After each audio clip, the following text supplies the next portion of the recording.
Yes, sir. Yes, sir. Want to welcome everybody this morning. We got a half in person and half virtual. And what we're going to try to do is we're going to try to get this meeting done. And before the 10 o'clock, to give everybody a chance to get where they want to and do the board training in their office or wherever, so that they can everybody can multitask. Do we have any conflicts of interest that anybody's aware of for this meeting? Okay. Hearing none, David, would you mind giving the invitation? Sure.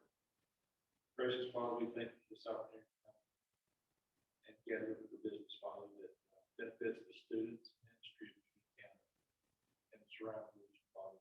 May our decisions today be your glory, your honor, and may students and our community grow through our efforts. In Jesus' most precious name, amen. Okay. Did everybody receive a copy of the agenda and the meeting from the minutes from last month's meeting? Any questions or discussions? If not, can I have a motion to approve the consent agenda? Make a motion. Okay. Who was that? Kevin. Okay, thank you, Kevin. Do we have a second? This is Mindy. I'll second. All in favor? All right. Aye. Opposed?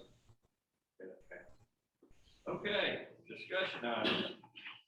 Josh, you want to tell us where we stand on the amended bylaws?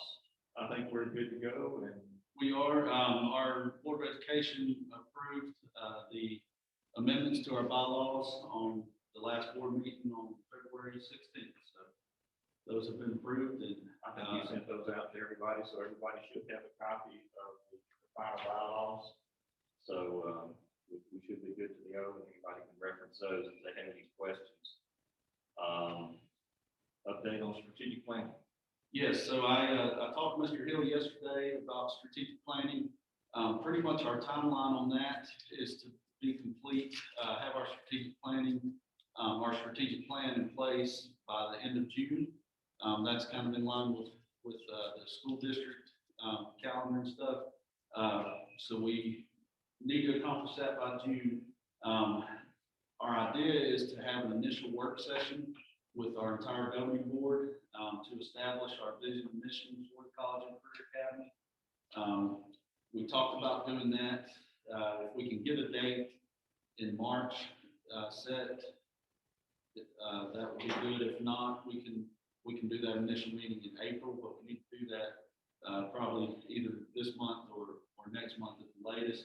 And then our idea is to use our committees to then establish the goals and objectives moving forward for the next 3 to 5 years based on that vision and mission that the whole group comes up with. So that initial work session will probably have to be, at least a couple hours in length, if not a little bit more than that. So I might send out a couple dates and maybe a survey with some dates on it and get everybody's feedback, and then we'll go from there. With the majority of the group as far as we need to do that initial.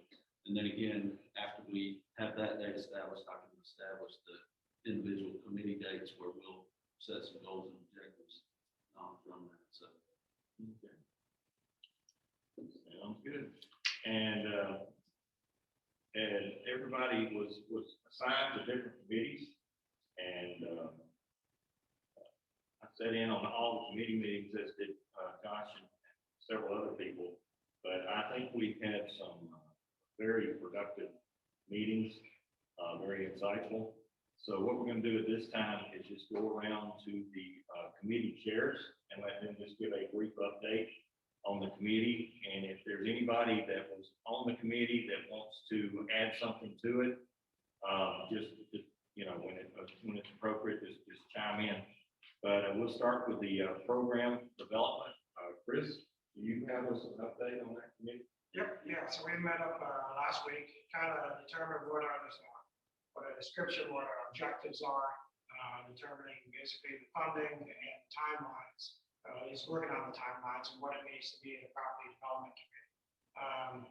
One of the first things that kind of came up, talking about this cash award and the deadline being June 30th for it.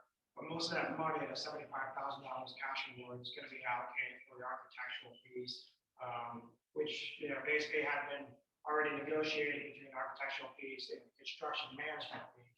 So we're going to have to allocate a certain amount of money from that budget, about 8.85% towards these two fees, to get the project completed. So the 75 grand cash award is pretty much going to go straight towards the architectural fees, get the architect started, which then relieves us, a little less once between you add in the $3 million facilities grant and then the East Plus funding, about 3.7 million, little, give or take, to allow for the construction and renovation costs. And basically, the objective, what we're trying to do is get started by the building by September 1st. So in order to do so, we have a timeline of when the architectural plan is going to be completed, when it's going to be submitted to the Properties Development Committee, then to the board, then to the school board, then to the state. And we need to allocate time for the state for them to approve it. But before we submit to the state board, we have apparently 8 mitigations that have to be resolved by when we're submitting it to the state.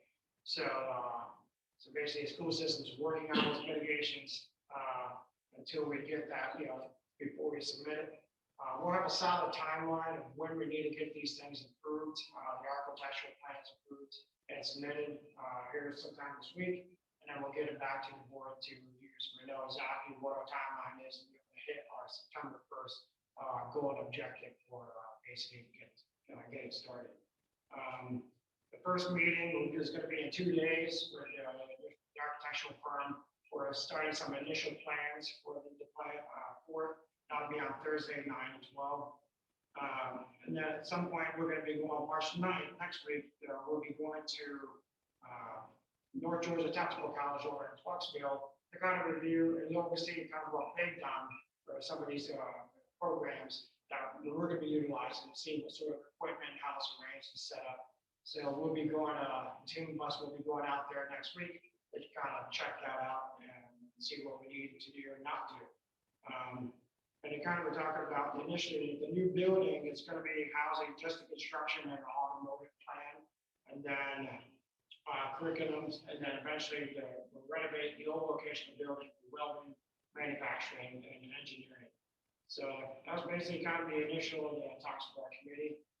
So we're still kind of a work in progress, but we'll keep everybody posted on the timelines and anything else. So does anybody else have any questions regarding that? Okay, no questions, no additional comments. Thank you, Chris. Pat, do you have a report on curriculum? Yes, we had our initial curriculum committee meeting last week.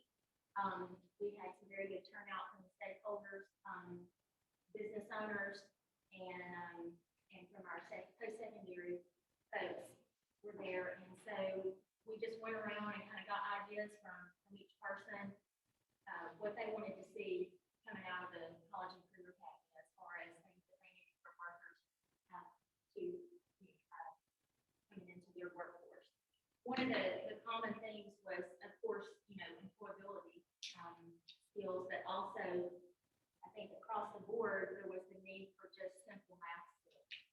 And so looking at that, we had a preliminary meeting prior to that one with just some folks from our school, our teachers, and so now we're prepared to come back and meet with them again, start that ball rolling as far as how to develop and implement the things that we were told that we needed to see, and how to marry those critical skills with the curriculum of the state and what we want things to look like as far as being able to offer certifications for people out for consideration.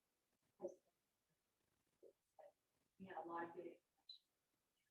So we're going to meet again soon with our teachers to go back through their schools. But the plan is to start trying to pilot that the first program with our construction program. Hopefully start that in the fall. that's what we found out with the development of the program and the curriculum, is that everything we do has to go for approval in a lot of cases. So, it's a process. But I think that there was definitely some good ideas that came up. And just like you said, a consensus about simple math. Anybody else on the curriculum have any comments?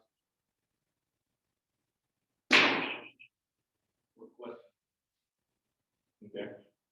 We'll move on to marketing and fundraising. They'll let you know, you can't get in, because the meeting's already started, let him in. Clicking on that Zoom link, you can tell him that the meeting's already started. That's what's locked the door. We're at the top. I had my volume all the way up and couldn't hear Ms. Donaldson very well. Okay. I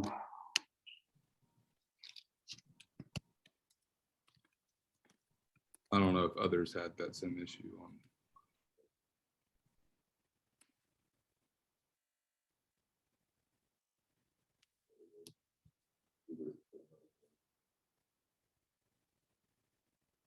I just sent him the link.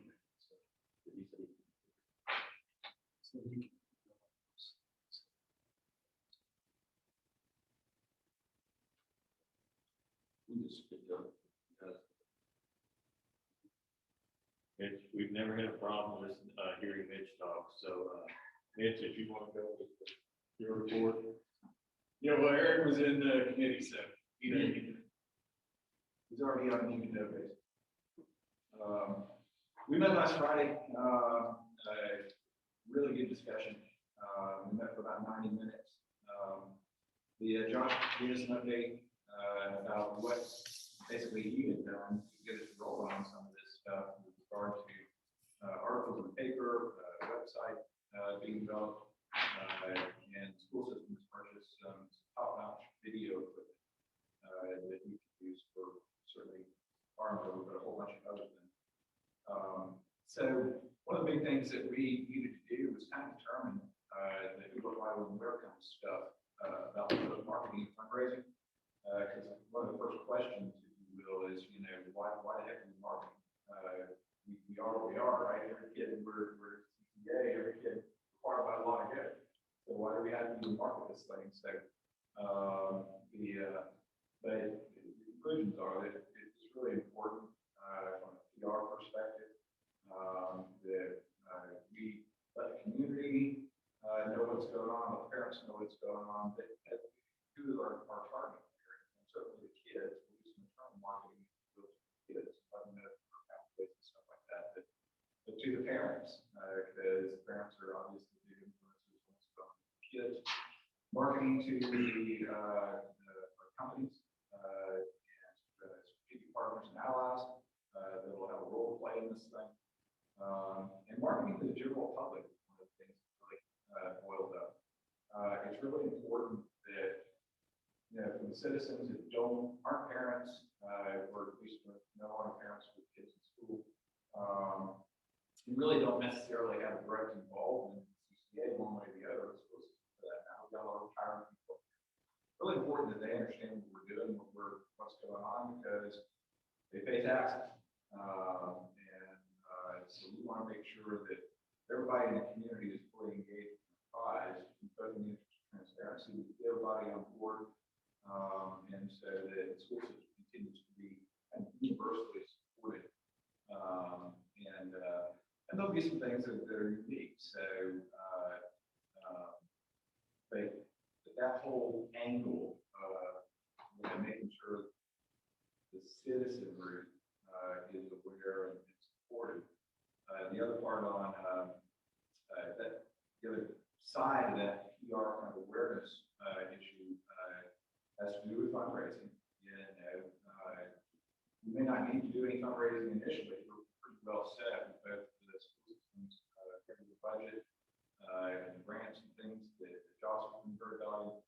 But at some point, there may be some fundraising requirements, and everybody's going to go, well, heck, you guys can tax us anyway. Why do we need to make additional donations? All that sort of again, getting that messaging out there, about what we're doing, why we're doing, it, how we're doing it, is really, really important. So that folks understand and have the ability to support us. But then Josh, I think particularly raised an important question, fundraising is not necessarily just dollars. It's that time and talent kind of stuff as well. Companies may want to donate equipment, time and expertise of their staffs and stuff like that to the cause.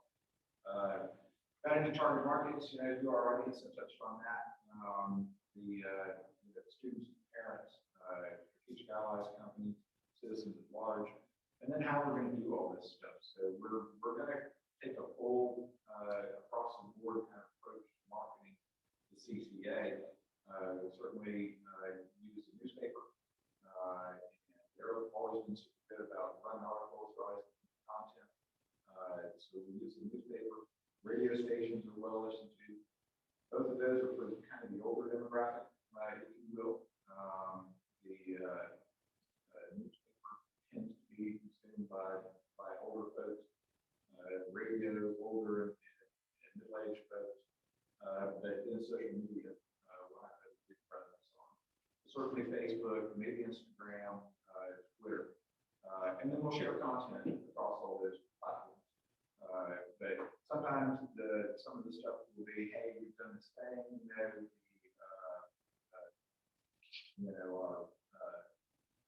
our program, giving our name, our program development, just want to call it building. When you guys, start breaking ground and stuff, we'll need to collaborate with you guys. And that was another big section of discussion of all the committees, communicating with each other so that we as marketing committee handle the fundraising aspect of it, understand what Chris's committee's needs are, what your accomplishments are, so that we can make sure that that out there will.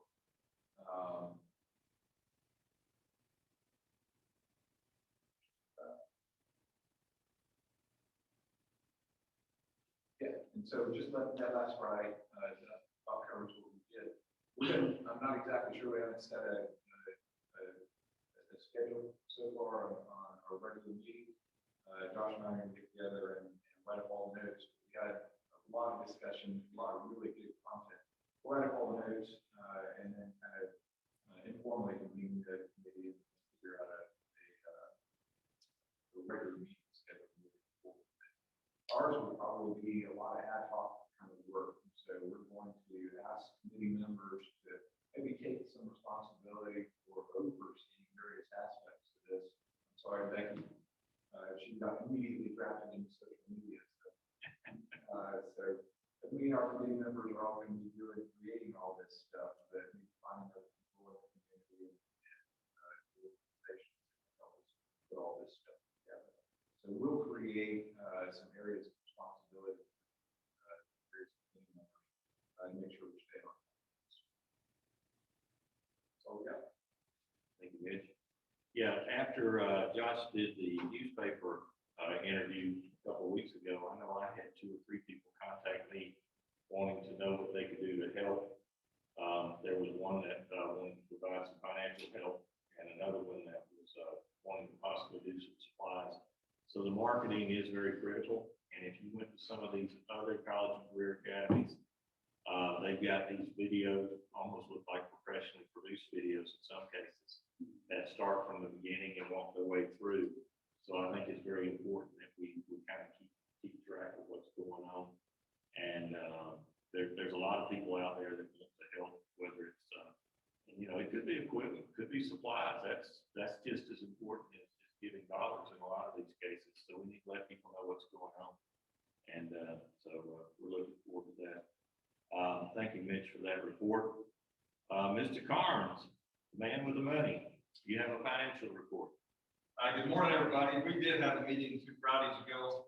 Thanks, Josh, for helping run that out on the way to Atlanta, downtown Atlanta traffic. So Josh ran that for us, but our committee is made up of Steve, Adam Bourne, Karen Bundy, CP, and David Murphy.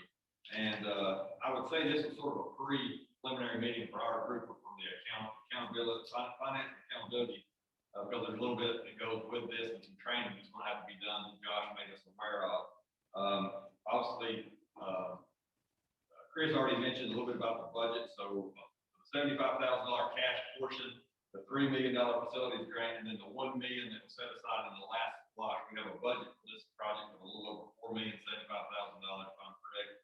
So we talked a little bit about that, but the biggest thing we've got to look at is the Georgia College and Career Academy certification process and the standards and assurances. Correct, Josh? That's correct. So we've got to actually go through this. We're going to be meeting probably next month, I believe, to have this in person. It's a pretty in-depth manual that I've read through, really good if you want to read something for bedtime, put you to sleep.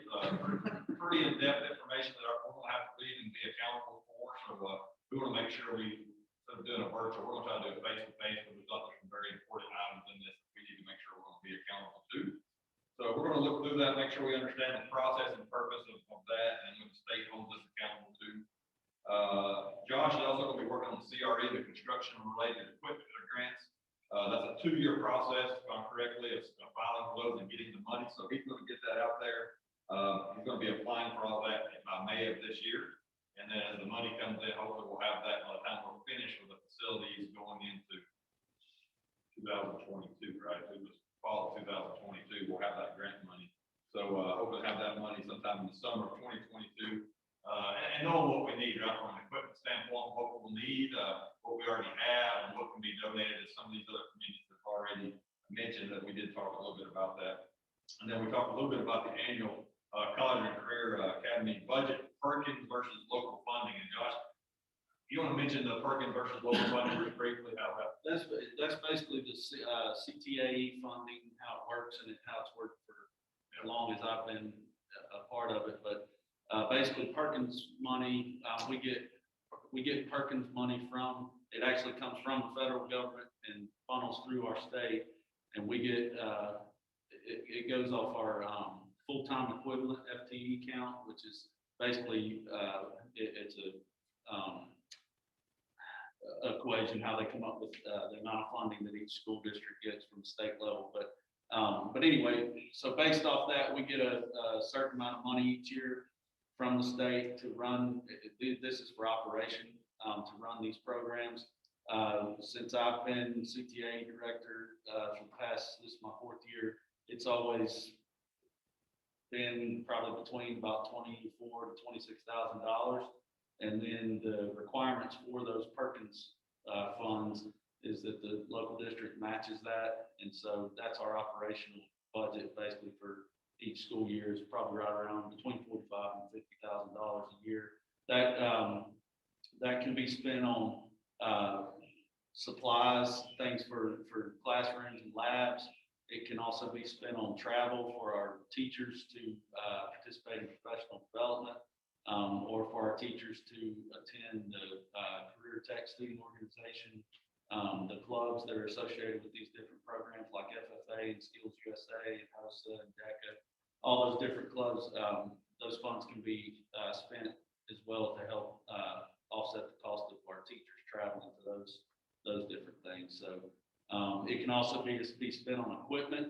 And just to follow up on the equipment grants that Jason talked about a second ago, those are the grants that I've mentioned several times that we'll be applying for this May, and I'll be applying for an individual grant for each program that we are modifying or adding a lab to. So those funds, they're different amounts depending on what program it is. So I don't have those numbers that actually change annually just because of the amount of money that's allocated from the state. But typically that's a pretty significant amount of money that we'll be able to upgrade and purchase equipment for each one of these labs with. Just as an example, a few years ago, we built that new healthcare lab, and we received it was right at $100,000 for that equipment grant. We also did some renovations in our welding lab that same year.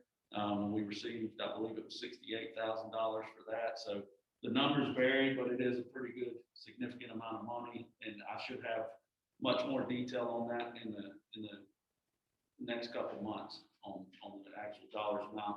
But I think I mentioned this maybe in our program development committee meeting, that we will want to lean on the expertise of the folks in this group, as as we start looking at the equipment that we have and then the equipment that we need to purchase so that each lab is set up as best we can to meet the needs of our regional industry. So much more discussion to come on that as well. Thanks, Josh. Yeah, and any feedback any of the board has from the finance accounting idea that you want to hear from us, please let us know. We'll have a whole lot more, I think, Josh, after we go through the standards and assurances that we'll probably need to share back to the entire board anyway, after we've gone through that. So maybe after we have it, maybe the May meeting, probably before we may have that, I guess by the time we get our training done. Yes. Maybe report by the next time. But, yeah. No, that's, we're looking forward to it, and Yeah, and that standards and assurances, I'll just kind of come back to that just for a second. The state, the technical college system of Georgia basically oversees college and career academies. And so they have a pretty lengthy manual that every college and career academy has to abide by or whatnot. And there's 5 different standards with probably 20 assurances under each one. It's a pretty lengthy document with a lot of different things that is expected of us as a college and career academy. And so that's what Jason's talking about, that, and we will actually be reviewed every 3 to 5 years from the state. They'll send a team to review our college and career academy and make sure that we're meeting those standards and assurances and offer suggestions or whatnot if we're not. So that's kind of where that's coming from. But we're going to do a deep dive into that, as Jason was saying, very soon, and make sure that we're heading in the right direction. If anybody wants to volunteer for that committee, so they can go through that manual, just let us know. Absolutely. Well, accept new members if anybody just wants to do that. But we are looking forward to getting into it and making sure that we are in compliance. So Steve, I'll augment real quickly. Kind of gets back into this cross coordination between committees, marketing and fundraising. We touched on all of y'all's committees. One of the things we got into a discussion about was about school budget and regular budgeting stuff. The normal education grants, we've been applying for some new ones that will be applied for the school system. There's also non-traditional sort of funds we will likely bring into this effort. In some non-traditional meetings like Appalachian Regional Commission, Development Authority got a grant to K Lab, One Georgia Authority, Development Authority got a grant to Manufacturing Lab over at the high school. So there's those kinds of other public sector funds that we will work on and need to coordinate with the other groups. We need this kind of equipment or something like that. Nobody's donated it. Where can we best get the money? Is it in the budget that Josh has? We need to go apply to ALG or something like that. And then the other aspect would be the nonprofit private sector funding sources, foundation, such like that, which is its own universe and requires its own set of expertise to navigate that. So one of the charges in our committee will be bird dog and what types of private sector foundation dollars are available. Figure out how to do it. But whenever there's a need for a dollar, that will be one of the things that we'll do is take care of them with the regular school budget, take care of them with the normal DOE grant processes. When there are gaps, there are opportunities for outside funding. And Mitch touched on it, but there's also a lot of foundation money out there, large corporations these days. So as you're out in the community, as you're visiting other communities, if you hear of any foundations that they may do funding sources like this, make sure you let Mitch or Josh know, and they'll track down and see if any of them would be interested in helping us out up here. So, we've got to work with both sectors. So we're excited about getting in there.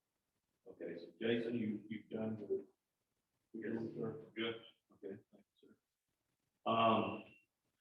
During these meetings, Josh came about, had an idea about where we would meet for the governing board meetings. Josh, you want to just kind of? Yeah, actually, a couple people had mentioned possibly, moving around, our meeting, not moving around every single time, but if somebody has, for instance, UNG down in Blue Ridge has a brand new facility, that Lori and I have talked, and they would love for us to come see that. And, so, through these conversations the past couple of months, what better time to do it if we could have a governing board meeting there, everybody see the facility.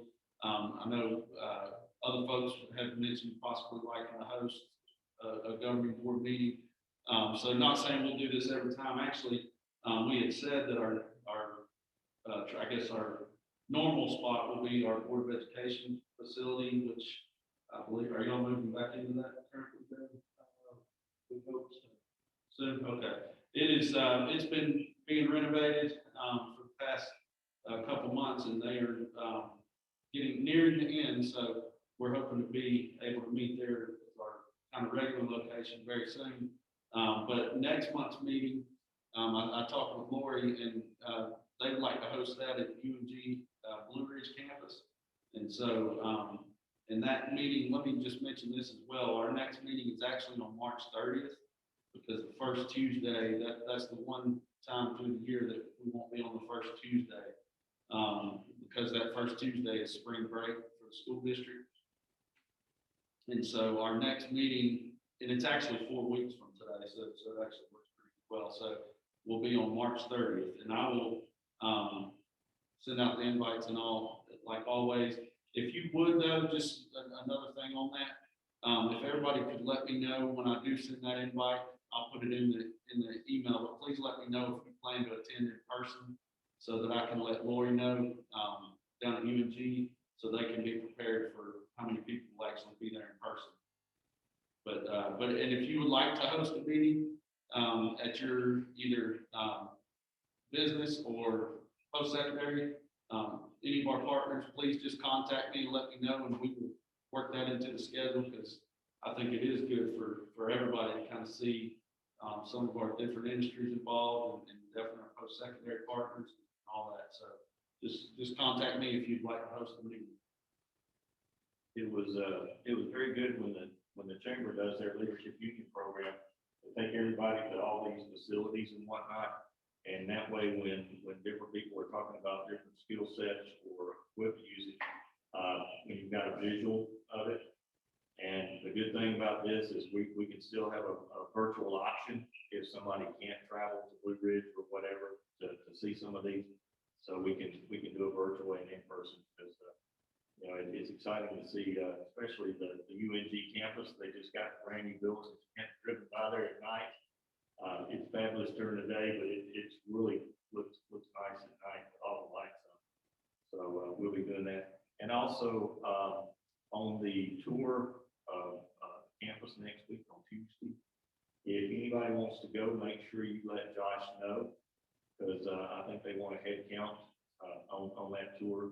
So They do, and I can tell you currently we have Mike Kiernan, Jay Graham, Jenny Chandler, Chris Wadle, myself, Mike Patton, who is our facilities director, Derek Pruitt, who's our assistant facilities director at the school district, Derek Dillinger, who's our welding teacher, and Josh Sullivan, who's our manufacturing teacher, are all planning to attend. So if anybody else would like to go to North Georgia Technical College, this is the Clarksville campus, next Tuesday at 9 a.m., we are meeting there to tour their welding and manufacturing labs. Just please shoot me an email, and I will communicate that to them that we're going to have some extra folks going. So just let me know.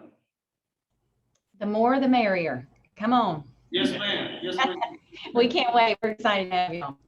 okay, is there any questions, any discussion on meeting at off-site facilities for any of these? Is everybody good with that on occasion? Not every month, but on occasion. Okay. Josh, you want to give everybody a reminder about the the training? Yes, please remember, it's probably about 20 minutes from now, yes. We have our final 2 hours of training for our governing board this morning from 10 to 12. It's going to be a Zoom. I sent that out yesterday. And so I'm wondering, there was a couple people that couldn't get on Zoom. I'm wondering if the links got mixed up, but we're going to try to finish up here and everybody can kind of get back to their locations and tune in for that training. But Mr. Penson, Frank Penson will be running that along with another lady that's going to be joining him this morning. So please join in, and that'll be our final 2 hours of training. And the board training is required, as we talked about before, on accountability and compliance and that type of thing. So if you can, let's go ahead and get that done, and we'll get that knocked out. And the final item is, we just wanted to go ahead and take a vote so that the board approved meeting at the remote locations occasionally, just to make sure we've got that approved by the board. So can I get a motion to approve meeting at remote locations occasionally for our governing board meetings? Make a motion. Thank you. Do I have a second? Second by Kevin. Who was that? Kevin. All in favor? Aye. Any opposed? Aye. I think that was a delay. Okay, anything else anybody needs to discuss, wants to bring up before we adjourn? So we can get everybody back to their office so they can do their training. If not, do I hear a motion to adjourn? Do I hear a second? Second. Okay, all in favor? Aye. Okay, stand adjourned. Thank you all for coming. Yeah, thank y'all. We'll see you in just a few minutes on the training.